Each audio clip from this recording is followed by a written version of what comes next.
আগামীতে সুদর্শন পুরুষ হব আমি, তাতে আর যদি কিন্তু নেই। এ এসা তোর কি হইছে বাবাই? তুই ওরহাম মাইয়া গুনাহান মেকআপ লাগাইছো কা? এখন থেকে আমি এভাবেই সাজবো আর মেয়েদের মতো কথা বলবো, তাহলেই আমি সুদর্শন পুরুষ হতে পারবো। এডলব খানের মতো আমিও অ্যাওয়ার্ড পাবো। ওই জোতা দেহ পাই, একটা জনমের অ্যাওয়ার্ড দিয়ে দিমু। সেমরি গুনাহান মৌরায় গৌরায় কেমন কেমন হরে ওয়াজারটা। আরে দত্তরি না, তুমি আমার মুখটারই নষ্ট করে দিলা। এই দেখো বাংলাদেশের সুদর্শন পুরুষ হইছে বেডি।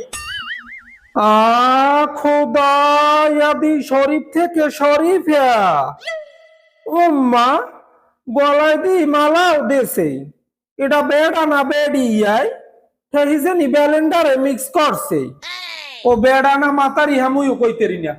ও তুনানে মাতারি মনে করি চাইয়ে রইলাম। হ্যাঁ কোনোভাবে মিলাইতেই পারি না। এখনো বেডা কিনে হ্যাঁ চেক না করি আমি কইতের মুনা। ওরে অ্যাওয়ার্ড দেছে কিডা কইতেরও আমার দি। হ্যাঁ একটু চেক করিয়ে দেখতাম হে কি আসল পুরুষ না অন্যান্য অর্ধ পুরুষ। কি পুরুষ হ্যাঁ কইতেরি না। তাই এতটুকু বুঝছি যে বেড়ারা মাতারিয়া গো ছল ধরলেই হে সুদর্শন পুরুষ।